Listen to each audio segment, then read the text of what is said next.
We're live on this next webinar in relation to Mautic, the open source marketing automation platform. I'm extremely excited about today's webinar because what we're going to be looking at is a hands-on look at Mautic itself. Now, if you didn't get a chance to see our last webinar, we did cover more of the basics about marketing automation in general and some of the different features of the different platforms that are out there. We did not, however, get to look specifically at Mautic. So I'm very excited to be able to share with you today more in-depth look specifically at Mautic. Now, we're going to probably do an entire series of webinars all related to this hands-on review. And this particular webinar is going to cover just a general system overview and then some leads. And we'll look at the leads in more detail, the different areas and aspects of it, and then maybe touch on some of the points and some of the tracking details and things like that. And then we'll handle some question and answer. So just as a quick review, marketing automation is the use of automated processes to assist you in marketing workflows.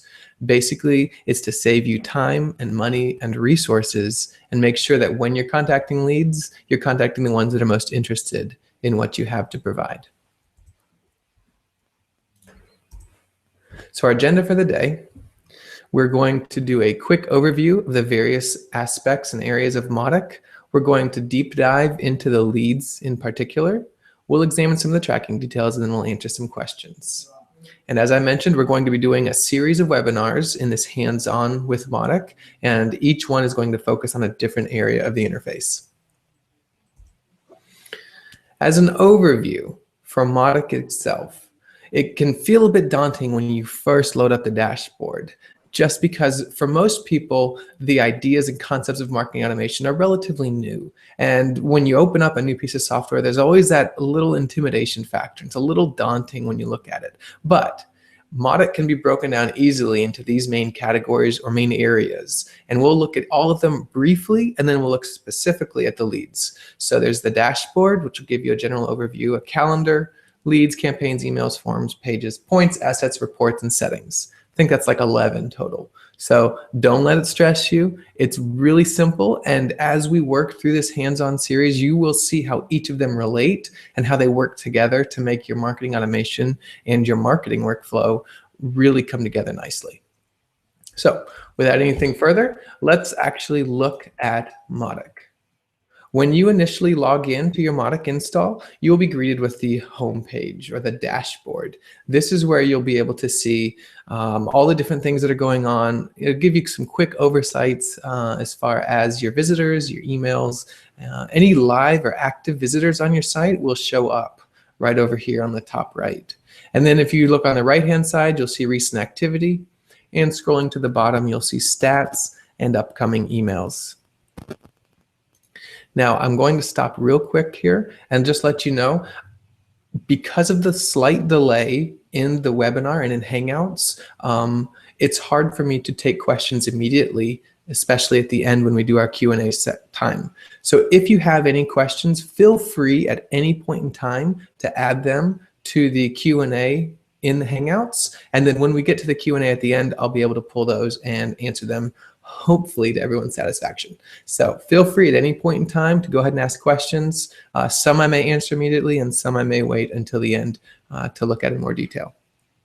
Okay, enough of a timeout. Let's get back into Mautic because this is really awesome stuff and it can feel overwhelming, but as you start to look at it, you're going to find that it's extremely easy to use and it's intuitive. That's the best part. You know a piece of software is good when it's intuitive and easy to use. So as I mentioned previously, on the left-hand side is your main menu. You'll see that the calendar is the second item.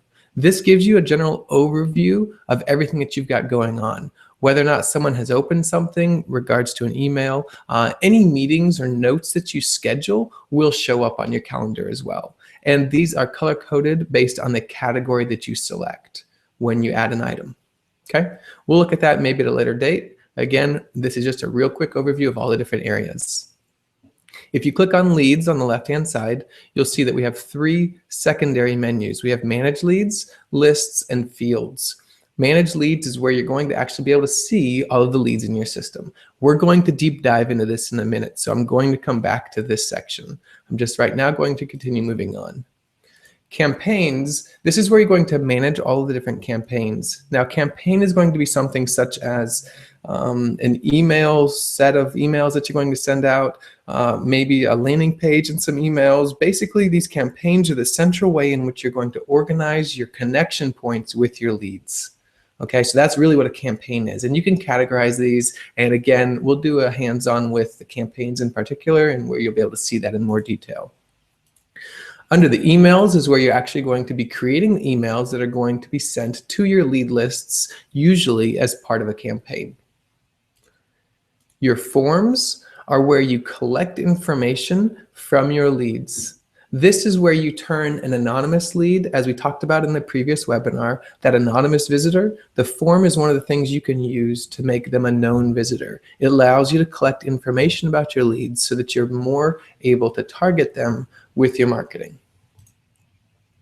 The points are really cool because the points are really how you weight those leads and how you show which leads are important to you. And you can easily set up all the different values and everything you need to be able to rate your leads with actions and triggers. And again, this is going to be a deep dive topic, but we'll get back to that. The landing pages. As most of you are probably aware, the landing page is the squeeze page, or the page with a single call to action that you're going to use to funnel your lead visitors to perform a specific or particular action. In most cases, it's to fill out a form so you can collect more of the information, or it's to provide them with some sort of resource or asset.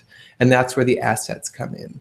So assets are those downloads, the documents, the white papers, maybe it's a video, anything that you want to provide to the end user as a resource or as an asset, something that they will consider valuable. Because if you remember from the last webinar, the goal is to give your leads something that they value, and in turn, they're going to give you something you value, particularly name, email, some other bit of information about them.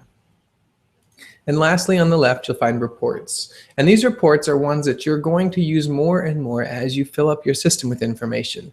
Initially, this won't be the first area you're going to go to when you're loading up Mautic to use it. So it's going to be something you'll want to look at later, maybe not necessarily something you'll start with right away. And then obviously you can collapse the menu. So if you want more space, you can collapse the menu and not have to have it take up so much real estate on your screen. So let's go back and let's go ahead and deep dive a bit into the leads themselves. What you'll see is, first of all, you have a table view where you can view all the leads in a table format. You also have card view or grid view. And I really like this view because it's a very visual view. It allows you to see the name, the photo, the location, maybe if they have a place of work, it'll show up, as well as their country or geographic region. You'll also notice across the top, you have a color bar. This color bar relates to your points totals. So when you set a point total and an action to perform at a certain point total, you can actually have the color change. So you're able to, just at a glance in this view, you can see which leads are more popular or which leads have earned more points based on the color bar across the top of the card. There are shortcut keys that you can use on the keyboard. Just hitting a T when you're looking at the list of leads will give you the table view. Hitting a C for cards will show you the card view, and it's easy to toggle back and forth. Now, if we're going to do a search, we can actually begin typing, and it will begin to show the results as we type. Clicking on a lead itself, we can actually go in and look at more details on that particular lead. And this screen is just really beautiful because what it does is gives you all sorts of rich information about your lead, and you don't have to do anything to collect all this. It's automatically being generated and collected for you. So when we look at this, we're going to break it down and we'll look at it piece by piece. At the top, we have the name and the company for which that they work. If you don't have that information, it's going to be replaced with the IP address. For an anonymous lead, this would be the IP address at the top. Next, on the top right, we have a list of buttons. You can quickly add a note. You can edit the lead, delete it. You can see what lists are associated with this particular lead. And you can also see what campaigns this lead is currently a member of. Notice that it's a red, which means he is not currently part of the welcome email campaign. But I can toggle this, and now Richard Branson will be part of the welcome email campaign. Very simple. As we continue down the page on the left, we have their country of origin flag, so you can easily tell where they last visited from, and their profile picture. Now, if we go into the edit view, what you'll find is in the core features, you can select the preferred profile image. Now, the preferred profile image options are going to come based on which of the social media fields you've filled out for this person, or that they've filled out. So this is where you can actually pick what image is going to show by default for the user. Now, I'm on a demo version right now, so some of this information obviously has been generated just for the purpose of this webinar. On the right-hand side, we see their score. This is the current point total for the lead. This is perhaps the most important part of this entire layout, because this is what tells you how valuable this lead currently is and where they are in the sales cycle process. On the right, you'll see at a quick glance the address, email, phone, both home and mobile.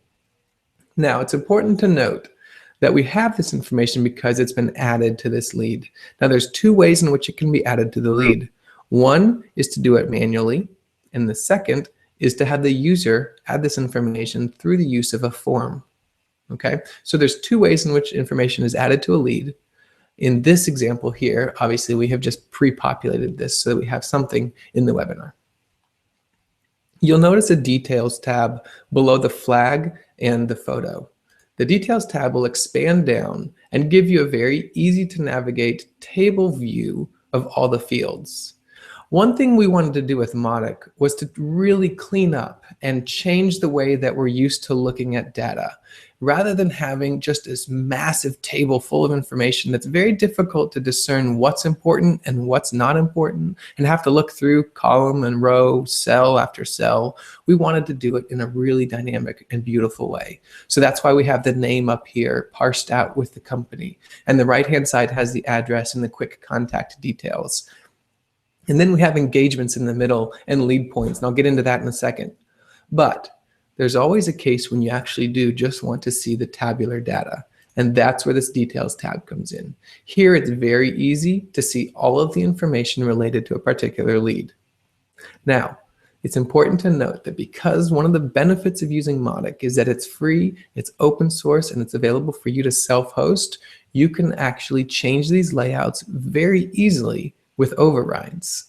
So for example, if you wanted to include another field up here, you could do an override and include another field at the top. Or you could add more information to the right-hand side, whatever fit your particular business. Because as we'll look at in a second, when we get into managing the fields, you'll see that you can collect any information that you want that's relevant to your business and then display that on the lead profile. So we have a tabular view of the data if you want to look through it all. We also have all of the social networks listed here. Closing the details tab, we can next see the engagements. Now this is where you start to get a feel for just at a quick glance how engaged this particular lead is. What you'll see are two graphs. The first is the all engagements line. This is every engagement that the user has with any of your content, whether that be on your website or through an email. Okay, so anytime that they make that connection point, it's listed as an engagement and it adds to their profile. The lead points chart will show you every point generating action. So if they open an email and as part of your campaign, you've defined that email to be worth 5 points, then it's going to add 5 points to the user score. So what this allows you to see really quick is how engaged are they and how many points are they earning? Because it may just be that, hey, they're really engaged, but they're not earning a lot of points because they're not doing those actions that you actually consider to be valuable as a lead. Or they may not be very engaged, but when they do engage, everything they do is high point value. That's going to show you they're very interested. They may not have the time to be constantly engaging, but they're very interested because when they do respond, they're responding to things that you already consider important. So this engagement chart is a fantastically quick way to see exactly where a lead falls. If we continue scrolling down the page, we see 3 tabs: the history, the notes, and the social. Now, history can be overwhelming, but is a wealth of information because you can do everything you need here. You can see everything that they've done, and you can include or exclude events by their particular source, and then you can search. The reason why this is important is because, as you see on the little marker here, this particular lead has 91 interactions or engagements. And so what we need to do is find some way to quickly filter this so that I'm not trying to scroll through this massive list of things. So what we'll do is we can say, okay, I only want to see emails read. And now you'll see that I have 6 showing. So if I scroll down now, I've narrowed it immediately down to the 6 emails that this individual has read. Now, if I look at any of these, what I can see is, hey, it was read on a certain date at a certain time, and I can see how soon after the email was sent was it opened. That's really awesome, because that tells you how engaged they really are with your content. If they're immediately opening stuff as soon as you sent it, you know that that's a good connection. That's a good marker. So you can also continue to search by using the Ajax search filter at the same time. So if I do ATQ, what it'll start to do is filter down my list here even farther, and it'll kill the other responses. And now I just have the 3 emails with ATQU. So you'll see how easy it is to filter what was 91 different actions all the way down to simply 3 related to a particular email. Okay, you can also exclude. So if you say, I want to see everything except for the emails that they've read, what that'll do then is now I have 85. Remember that when we searched for including just the emails read, I had 6. And now if I look at everything else, the 91 minus the 6, I have the 85. And again, you can filter as well. So it's a very powerful way to quickly search through a massive history list. And again, this is constantly being improved and constantly being updated as we figure out better and more efficient ways of managing those. So expect to see some changes coming with that as far as efficiency, especially when we get into terms of scale, because obviously that number could grow quite large. The next tab here is notes. And these are where you can add notes on a particular lead. So for example, as you've seen here, I've added a note that Richard is very interested in learning more and is ready for a personal phone call. When I added this note, it chose the graphic based on the information that I selected. So if I added a note here and I said, Richard enjoyed our call, requests a meeting.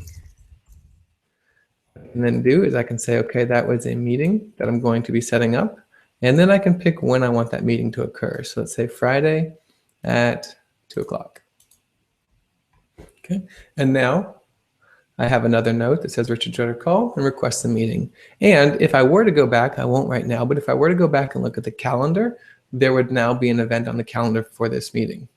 Now, notes are not seen by the user, obviously, as most everything here is not seen except for internal, because this is your marketing system. So you can see when it's scheduled for. You can also see, in the case of a call, when it was posted. You can edit and trash notes as you need. And because sometimes you may end up with a lot of notes, we have another convenient Ajax search as well as categorization filters to quickly narrow things down.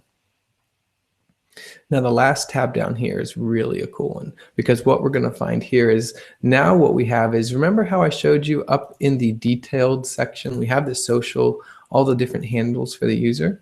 Well, down here, if I click on social, I can load up their social profiles directly on their lead. So now what I can see is the profile, tweets, photos,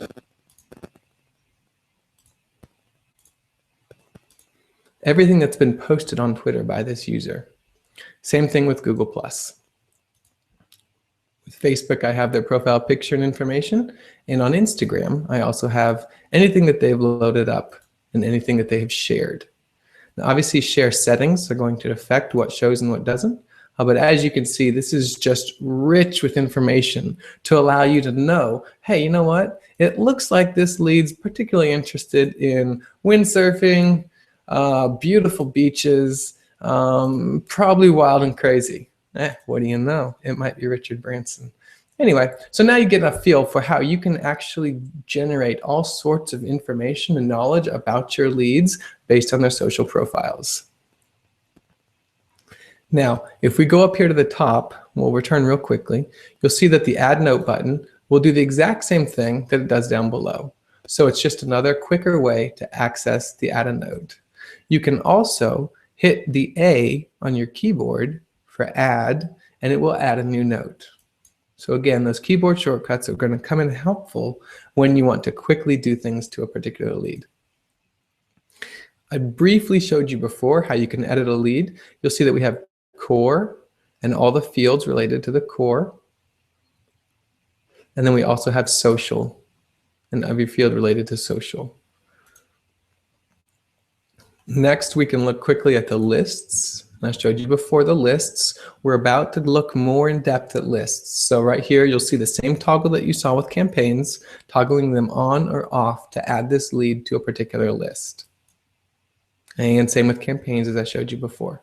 So now let's look at the next section of the leads, which is managing lists. Lists are ways in which you can organize your leads. It's something that helps you make sure that you target them successfully with your campaigns and keeps track of where they are in different processes. So for example, you might have a list that's by geographic region, so maybe United States. Or you might have a list for everyone that's new. So they get added to the new list or the welcome list just by logging in. So when you look at a welcome list or you look at editing a smart list, you have the name, the alias, and a description. This isn't shown anywhere other than for your personal review when you're trying to remember what something is for. The filters lets you add filters. This is what makes the lead fall onto this particular list. So you will pick what filter you want. So for example, it will show you all the fields on the lead. In this example where we have a welcome, perhaps what we want to do is say we want to have anyone whose point value is less than 10. So they're going to be added automatically to this welcome list if they have a point value that's below 10. Okay, so it's a very powerful way. And as you see, what you can actually do is stack these. You can add them together. So maybe you want to have something where they're less than 10 and their city is equal to, let's say Raleigh. So now what I've done is now I have a smart list of everyone that's a new or low point value lead in the city of Raleigh. So then when I go to create a campaign, I can quickly target these particular leads based off of this filter. Now where this gets powerful is that the leads and the lists are automatically added. So if you set up a campaign to handle this welcome list, anytime you have a new lead that gets added to your system automatically based on information that they add through the website or based on their visit to the website, if they're below 10 points and in the city of Raleigh, they'll automatically be added to this list, which means they're automatically added to the campaign associated with this list, which means they start getting those points of contact or those emails that you're going to send them. On the right, you'll see public list and published. Now, public list means that it's available for everyone in your company to be able to view this particular list. You could also set a private list, or by setting the public list to no, the only people who have access to viewing that list are you. Okay, so that's your personal lists. And then published is yes or no, whether or not this list is even a published list available for use other places. Okay, so that's a real brief overview of the lists, and you'll see how they are smart lists because leads get automatically added to them as they come onto your system.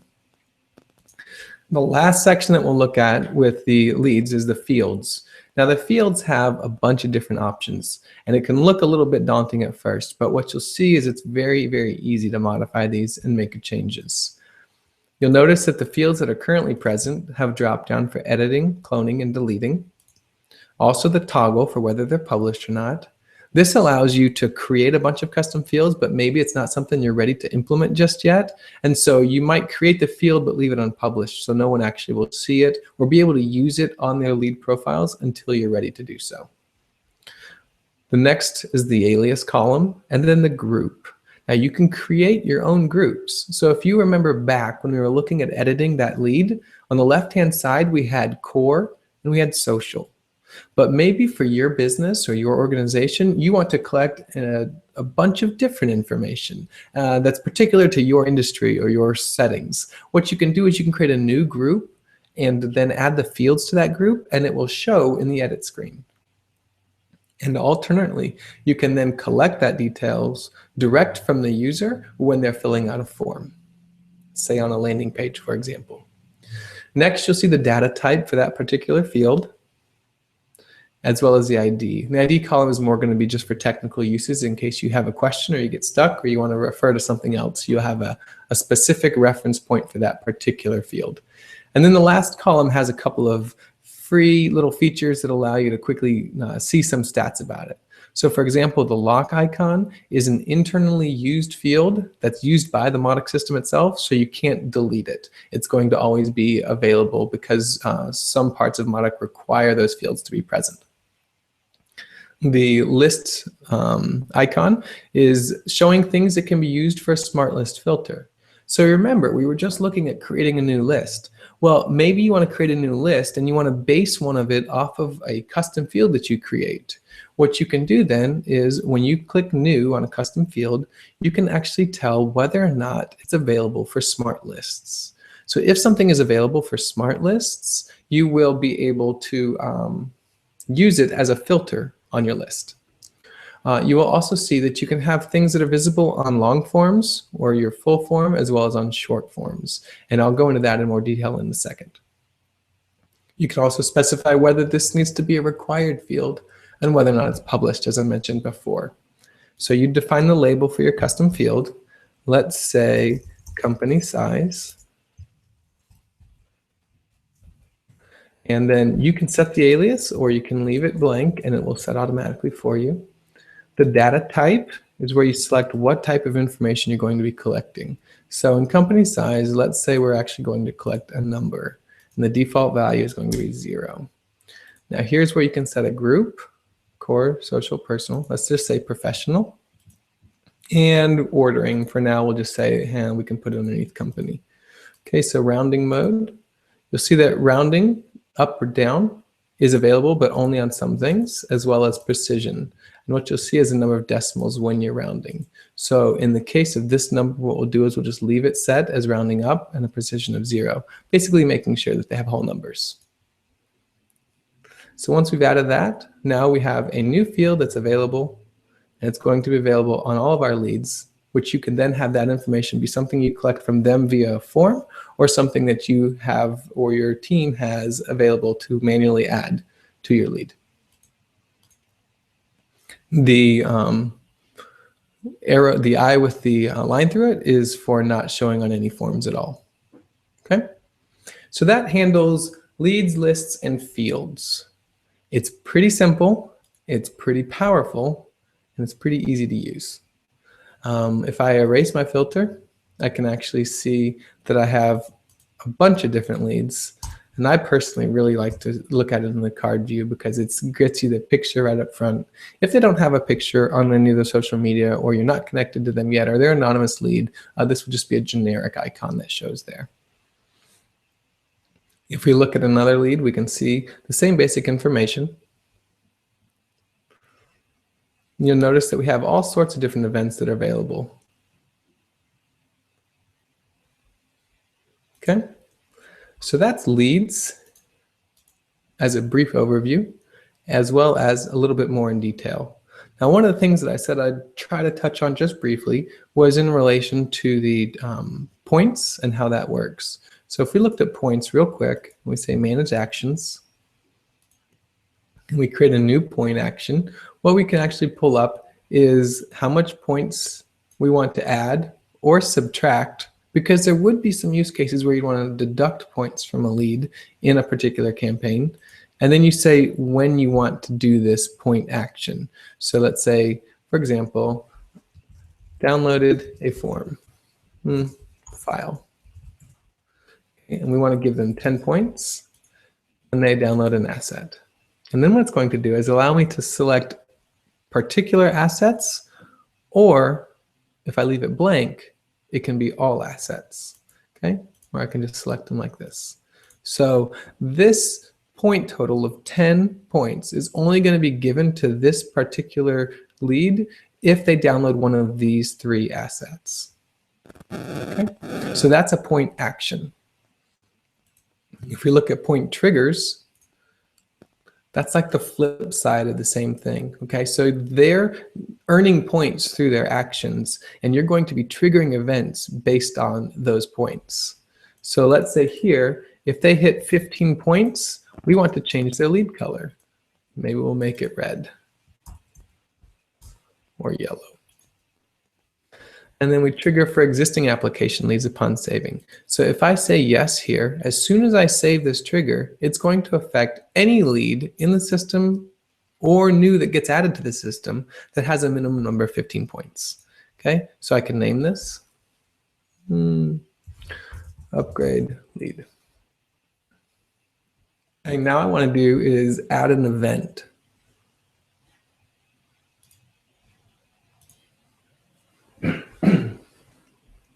Adding event is what I want to happen when this happens. So not only do I want to change the lead color, but I may want to do something else as well. So for example, I may want to modify what list. Because if you remember, we had that welcome list where if they were under 10 points, we wanted to add them to the list automatically. Well, let's say now they've earned 20 points. Well, we don't really want them on that list anymore. So what we can do is we can say, okay, add the lead to the United States list, and let's remove them from the welcome list. Because no longer should they be getting the welcome list stuff if it's on a campaign for welcome. Instead, we want to give them stuff that's related to maybe anything that's geographic or any of the lists that we might have in the system. Okay? So that's how we would add an action or a trigger based on an action. And again, you can start and end dates on your triggers, so it only will begin after a certain point in time.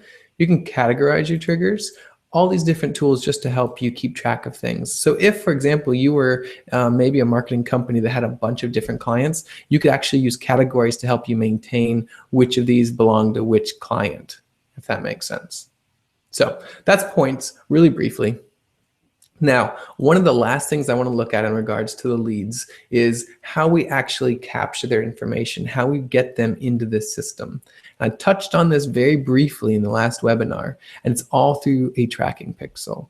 And you can find details about that through the forums on mautic.org. We have a lot of information there, as well as on the docs.mautic.org, where you actually be able to see that. So if we go to docs.mautic.org, we can actually load up the lead monitoring. And what you'll see is the website monitoring. This is done through a tracking pixel, okay? So the nice thing is if you use one of the more widely used content management systems, like say, for example, Joomla, what you'll actually be able to do is simply download the corresponding plugin automatically. And then it actually does all the work for you. But if you wanted to do it yourself, you would add this URL as the image source. And it's a transparent 1-pixel GIF. And the your domain you would simply replace with your domain name where Mautic is stored. Okay, so that's the other key feature here is you can collect information across a wide range of domains. You simply want to reference the domain where your version of Mautic is stored for your URL on your image source. Okay. So I assume that makes sense. If it doesn't, somebody throw up a hand or ask a question, and I can kind of touch on it a little bit in more detail. So that's how the tracking works. Now what's going to happen is as that tracking pixel sits on the page, what you'll see is people begin to come to the site. And as people come to the site, that tracking pixel will collect their information, and it's going to display it in the lead list. Now, you may not want to see all those leads. So now let's actually go back and we'll just kind of do a quick overview. So your homework is to apply the information you've learned in this webinar to your Mautic installation to begin tracking your leads. And if you say, wait, I don't have my own Mautic installation, well, it's really easy to do. Mautic.com lets you spin up a new Mautic installation instance just for you forever and for free. And you can go to Mautic.com, put in just a few fields of information so that you have a login, and then you can immediately begin entering your information there. If for other reasons you want to host it yourself, you can download that directly from mautic.org/download and begin setting up Mautic on your own server. It's incredibly simple and easy to do. You get a download zip file, and if you're familiar with Joomla or WordPress or any of these CMS systems, you can install it the exact same way. unzip the folder onto your server, and then simply navigate to it through your browser, and you have a web installer ready to go. If you do have questions along the way, you can use the community forums as well as the community chat. We have a Slack group, and if you join the forums, you'll have a Slack email that you can then log in. So, Q&A time. I've seen some questions coming in as we go. I'm really happy to see that. It means you guys are engaged. You want to know more. If you've got questions, I'm going to try to answer them for you. If you have other questions, feel free to start throwing them out there now, and I'll go through some of the ones that are there. Just as a starter question, one thing that I've been asked in the past and that we've kind of had to address is lead data merged automatically if more information is added? So for example, you have one form that collects their name and email, another form that collects maybe their email and their phone number. Is all that merged, or do I now have two leads in the system? And the answer is yeah. It's really cool because Mautic handles all that hard stuff for you. It automatically merges all of them whenever new data is available. So whether that be social or whether that be email or phone or any other fields, it's going to merge those automatically and give you just one lead profile. Okay, second question, can I hide the anonymous visitors from my lead list? Now, the demo that I showed you today didn't have a lot of anonymous leads. It was pretty much all demo data that we inserted manually in. When you put this live on your site, you will have a lot of IP addresses. Those IP addresses relate to your visitors, but because it relates to every single person that comes to your site, you may start to feel overwhelmed with the anonymous views. And you maybe want to filter those to see just the ones that are known visitors. And so can you hide those? You absolutely can. Extremely easy to do. You can go to the filter box at the top, and if I navigate back over here and I look at the leads, the filter box at the top here, I can actually filter that out. And right now, you just say not is anonymous. So I know that's a little bit code right now. That's what it's at. It's actually going to be much easier as we kind of work through some issues to make sure that it's really user friendly. But the exclamation is like not true, and then you say is anonymous. So that little line right there will make sure that the only leads that show are your known visitors. And again, that's something that's probably going to be changing in the near future, just to make it a little simpler. So let me see if I can answer some of the questions that have been posted as we went through the webinar. Can the calendar be linked to Google Calendars? It's a great question. As it stands right now, it's a standalone calendar, but we do generate an RSS feed, and that RSS feed can be added to your Google Calendar. So right now it can be linked, yes. Is it integrated? Not like, maybe not like I would like to see it or where we plan to go with it in the future. So that's probably something we'll have on the roadmap. Great question, thank you. Next question, how many beta versions are planned? Well, to be honest with you, we had 3 beta versions planned, beta 1, beta 2, and beta 3. But if you're paying attention, we're now on beta 4. That's because we introduced a bunch of new features that we just felt we had to ship with in version 1.0. We had some great feedback from some community members, and there were some new things that we wanted to make sure were included. So we did release a beta 4. That is the end of our betas. We're not doing any more. That means no new features. We're simply testing and making sure everything works. And then we're going to be pushing out a release candidate, an RC.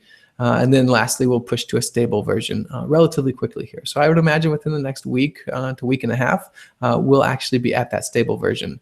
There are no new features going in anymore for 1.0 version. What that does mean, though, is that we already are working on 1.01 and 1.1 and everything else that's coming down the road in our roadmap, which is going to be shared on Mautic.org. So if you have questions or you want to see what's coming next, you'll be able to do so on Mautic.org.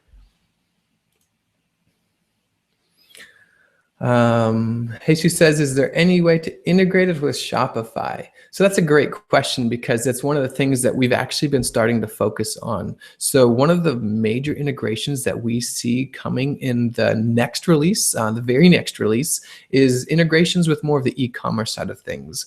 So definitely integration with Shopify. We're also looking at a bunch of the open source ones like e-commerce and what's some of the other ones, OpenCart, even Magento. We're looking at how we're going to integrate with those because that's a very powerful way in which you can use marketing automation directly related to your carts and the visitors that are actually doing shopping on your site. So definitely we're going to be seeing an integration with Shopify. I can't speak directly to Shopify because I'd have to look at their API to know for sure, but I do know that e-commerce integrations are very much on the roadmap for our very next release, because we see that as a very, very powerful way in which you can use marketing automation. Thank you for that question. Somebody noticed why Facebook didn't show posts. That's a great question, very insightful. Unfortunately, until the user authenticates with Facebook on your site, which is going to be in place, you're only allowed access to publicly available information, which means that you don't get to see things like posts because they're very restrictive. Funny thing, right? It's Facebook. But apparently, of all the different plugins that we've done with social media, Facebook's been the strictest from an authorized user standpoint of what you can access through the API. So what we plan to do and what we plan to see in the future is when you have a form where the user maybe wants to download one of your white papers or that asset that we talked about a bit ago, one of the ways in which they can authenticate is through, you guessed it, social media. Because hey, who wouldn't just want to click the, log in through Facebook or sign in through Facebook and immediately have access to that download without actually having to put in name and email address and phone number. And when they do that, that actually gives us permission then to see their profile. And at that point, we have an overabundance of information on that particular lead from that social media source. So what you're seeing is an authorized API user access to social media profiles across the board. And some are more lenient than others on what you can actually see. Okay, Nate had a great question. Can I add every lead to a list, or do I always have to include a filter? You absolutely can do that. You don't have to include a filter. If you don't have a filter set, it will add every lead to the list. Obviously, you're going to have those be known visitors, not anonymous, because there's no way to contact an anonymous visitor. Great question.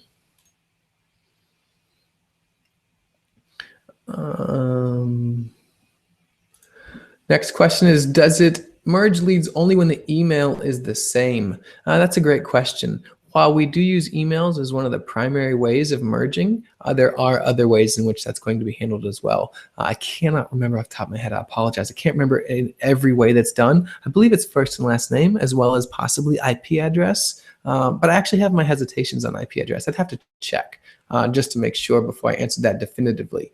But that is an option, is that there are more ways to merge besides just email address. So good question. I'll try to follow up with that so that when we post this later, I'll answer that in more depth with more certainty.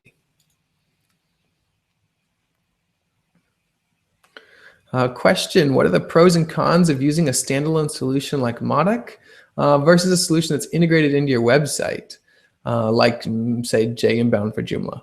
That's a great question. What you're looking at really is kind of comparing apples and oranges. Some of the features, I'm familiar with JInbound, and some of the features they offer are nice, but it's not really a marketing automation tool set as much as it's maybe lead nurturing, maybe even lead generation if we were to stretch it.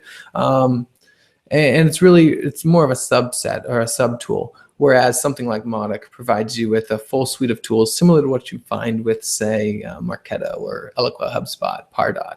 If you're booing right now, that's a good thing. No, I'm just teasing. I'm totally teasing. But Mautic is absolutely superior. The standalone solution, like what Mautic has, gives you all the power of having those advanced tool sets, except they will be fully, and they are fully integrated into your website because you're no longer relying on a third-party service provider, a SaaS-based solution. Instead, you can download and set this up so this is directly integrated directly with your Joomla website or with your WordPress site or Drupal or whatever your CMS of choice would be. And you can actually do way more than you could with other solutions because you can actually create your landing pages within your CMS and then just dump the form in. Or you can have special call to actions, maybe like that modal. You know, if you try to leave a site and that modal pops up, you can do things like that with Mautic. So there's a ton of power, and the ability to host it yourself and put it on your own server means that it is a solution integrated into your website. So while it is a standalone control panel or a standalone application that you access, Mautic has made great strides in being deeply integrated with your existing website.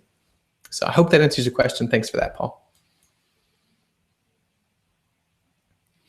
Let's see here. Next question. Are there any services that can help map out the integration of complex automation processes into Mautic, such as is offered by third parties for solutions like Infusionsoft, etc.? Did you hear that booing sound again? No, I'm teasing. I promise I'm teasing.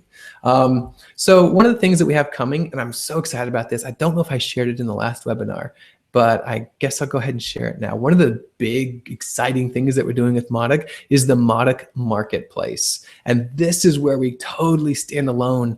The other guys just don't do anything that kind of come close to the same level of this because, again, they're in a closed environment. We're about open source. We're about community, that openness, transparency, that sharing so that we can all succeed because we're all in this together.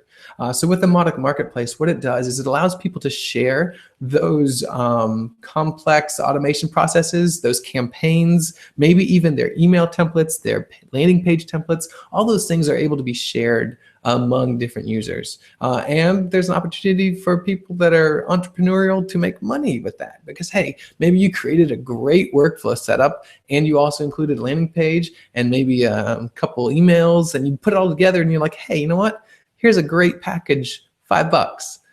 So the Mautic Marketplace allows businesses, allows people to both share information as well as to generate profits off of that information if they chose to. Obviously, I'm all about the free stuff. So if you want to work together with people, you could say, hey, you know what? I run a brick and mortar store, and this is how I handle a campaign. If anybody else is using brick and mortar stores and would like to use the same campaign, here you go. What a fantastic way to kind of give back, to kind of grow the community and share with others so that, hey, they don't have to have that same learning curve that maybe you had when you got started. So yeah, there's definitely an opportunity for that and it's coming quickly. It's just, there's so many different things that we want to do and there's only so many hours in the day, but we're growing so fast. It's so exciting to see because we're actually, our growth is growing incredible, but the community and the response that we're getting from people is, hey, this is revolutionary and there's nothing like it. And we're just thrilled to be a part. So that's showing both in the translations, it's showing in the commits, it's showing in the comments that are going on back and forth. It's pretty exciting to see, and you guys are definitely in the beginning of this and seeing it as it grows, which is pretty exciting. Okay, Nate asks, how do we use a Mautic form inside a page that's already designed and implemented? Okay, so that's a piece of cake. Because what it does is if you look at the forms, and we're going to do a deep dive on forms, it's actually not the next one because the next one we're actually going to look at campaigns. But when we start to look at campaigns and emails, the next one after that will be forms and pages. So during that hands-on with, we're going to get more in detail into how those forms are actually dumped in. But if you're playing around and you go to the forms and you look at it on the top right-hand side, it shows you the code to insert that form directly within an existing page. So a piece of cake, super simple to do. It's like, I think it's like one line of code, or you can get the full unencrypted, unbundled HTML code if you wanted to make adjustments to it. So it lays out just super pretty because, hey, your designer says it has to be 12-point font. It's going to take a lot of the default values from your website already and your CSS already. But you as the owner have complete control over it. So you can either just grab the one-line JavaScript and throw it in and it's going to automatically place the form there, or you can actually grab the raw HTML and dump that in as well and make all the changes. It's incredibly simple, and you'll see it if you go and create a form, a dummy form, and then you can see the information that you can take and put anywhere you want. Okay, next question, Nate, you are killing it, man. What happens when we split test a landing page for a user who visits page A and then comes back again? Are they cookied so they see the same page A again? Yes, they are, because we don't want to disrupt that end user experience. I know sometimes I've had that happen to me, even I think like with Amazon, where I've gone to the site on one computer and it's looked a certain way, and I go to the site on a different computer and it looks a different way. The infamous Apple targets, right? If you're on an Apple computer, they show you the more expensive products first, and if you're not on an Apple computer, they show you the other stuff. Yeah, that kind of thing. It disrupts the user experience, and we're all about making that user experience beautiful. I hope you can see that through Mautic and through the UI that we've put together. But yeah, it's all about that user experience, making sure that they feel comfortable in it. And so when they come to the site and they look at that landing page, we don't want them to be jarred by, hey, well, wait a minute, this doesn't look anything like it looked the last time I looked at this exact same page. So we do cookie that so they see the same page again. Great question. Okay, last question I'll take right now is from Owen. When someone unsubscribes, can they choose to unsubscribe from one list, multiple lists, or all lists? Yes, that's completely up to you on how you want to structure that. You can allow them to do checkboxes, radio buttons, or just a none or all. However you want to define that or set that up, it's available for them to do. So you can actually, you have complete control over how that structures and lays out. One thing to mention is, I think I mentioned in the last webinar, but with Mautic, you actually could implement whatever your mail service provider that you like is. So we have integrations already set for like SendMail, Mandrill, SendGrid, PHP, Amazon, AWS, EC2 stuff, pretty much anything that you want to use, even Gmail, stuff like that, you have access to being able to use directly through Mautic. So you can choose the mail service provider, and it's important to remember that each mail service provider will have different requirements on how you handle the unsubscribes. So it's something you'll have to look into, but Mautic allows you to use whichever one you're more comfortable with. So great question. Last one, Nate got it in right at the last second. Can we split test forms? That's a great question. So the way that you would handle that is create two pages, your landing page A and B, and create them identical, but insert a different form. So in essence, you're not split testing the form, you're split testing the page, but the only thing that's different on the page is the form. So you'd be able to infer from that which of the forms was better converting for you. So unfortunately at the moment, the forms themselves won't have A/B results on each individual form, but obviously you can see how there's a workaround to do that with the pages. So great question. And if you'd like to see that, definitely throw it into the GitHub on the pull request thing, or just as a comment, or even throw it into the community forums, and somebody else can pick it up and run with it, because we're all about improving this and making it more robust as we go. So thank you for that question. And again, thank you for all of you that joined in. Hopefully it was a good information. I know a lot of you came to the first webinar and said, hey, this was great, but I really want to see Mautic itself and show me how to use it because it's a little overwhelming.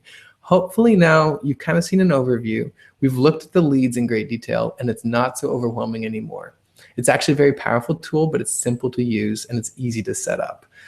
So thank you again for coming.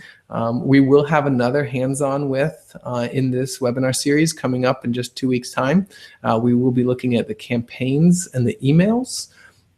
And at that point in time, we'll kind of go through a little bit more of that detail.